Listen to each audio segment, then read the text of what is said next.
I'm joined by Linda Yueh, a fellow in economics at Oxford University. So, Linda, really the lack of momentum in consumer spending, the big theme today? It is absolutely, and in fact, that would be the key number to look for, as well as what's happening on inventories, because the strong growth figures we've had over the last few quarters has been predominantly driven by inventory. So, for instance, inventory contributed 1.8 percentage points to the 2.7% growth in the first quarter, but all of the surveys show that's about to decline. So the other thing we have to look out for is once the inventories cycle turns, you need to have final goods demanded by consumers, whether in the U.S. or through exports, pushing up growth. And unfortunately, the trend on consumer sentiment is going the other way. Consumer sentiment is at its lowest point in 5 months. Why is that?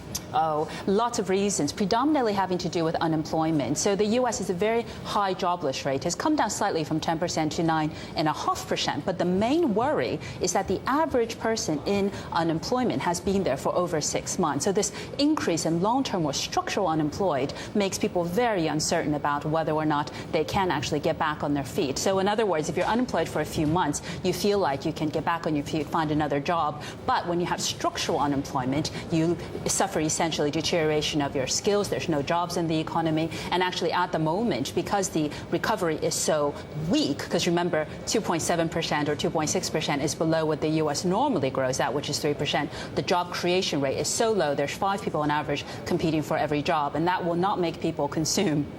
Right, so unemployment stands at 9.5%, so still very high.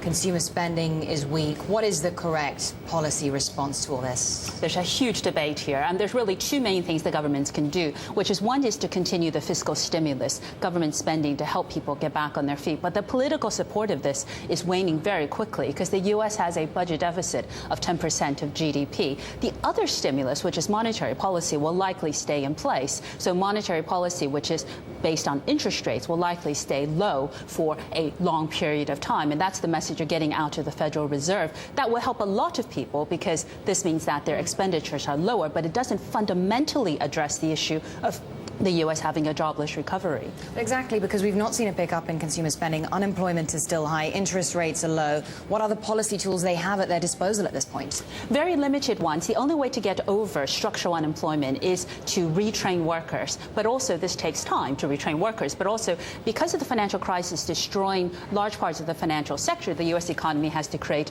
new sectors of the economy for jobs. That isn't going to happen very quickly. Linda Yueh, thank you so much.